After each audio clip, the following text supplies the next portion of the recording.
তানজানিয়ায় যেন আগুন জ্বলছে রাস্তায়, শোক ছড়িয়ে পড়েছে ঘরে ঘরে।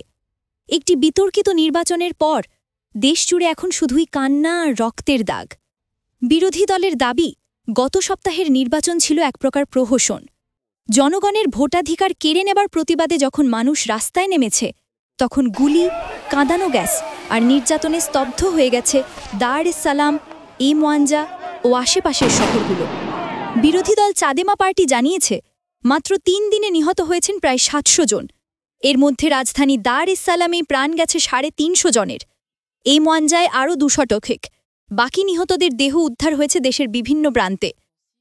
এএফপি জানিয়েছে, এমন সংখ্যাই নিশ্চিত করেছে নিরাপত্তা বাহিনীর একটি সূত্র। তবে অ্যামনেস্টি ইন্টারন্যাশনাল এখনও পর্যন্ত অন্তত ১০০ জন নিহত হওয়ার তথ্য পেয়েছে। চাদেমার মুখপাত্র জোন কিটোকা বলেছেন, আমাদের বিক্ষোভকারীদের হত্যা বন্ধ করুন, পুলিশি নির্যাতন বন্ধ করুন, জনগণের ইচ্ছাকে সম্মান করুন। তার দাবি, এটা কোনো নির্বাচন ছিল না, এটা ছিল একদলীয় নাটক। দেশে এখনই একটি অন্তর্কালীন সরকার গঠন করতে হবে।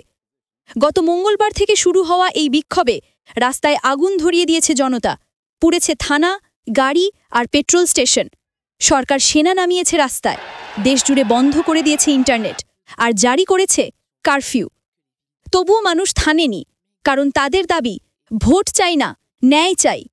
১৯৬১ সালে স্বাধীনতার পর থেকে তানজানিয়া শাসন করছে চামা চা মাপিন্দুজি CCM দল, আর এবারও তারা ক্ষমতায় থাকার লড়াইয়ে যেন সব সীমা অতিক্রম করেছে। ২০২১ সালে প্রেসিডেন্ট জোন মাগুফুলির মৃত্যুর পর দায়িত্ব নেন সামিয়া সুলুহু হাসান। এবারের নির্বাচনে তার প্রধান ২ প্রতিদ্বন্দ্বীকে প্রতিযোগিতা থেকে সরিয়ে রাখার পরই ভেসে উঠেছে জনরোষ, আর সেই রোষ এখন রক্তে ভিজিয়ে দিয়েছে তানজানিয়ার মাটি। তানজানিয়ার এই রক্তাক্ত নির্বাচন শুধু এক দেশের গল্প নয়, এ যেন গোটা বিশ্বের গণতন্ত্রের জন্য এক সতর্ক বার্তা।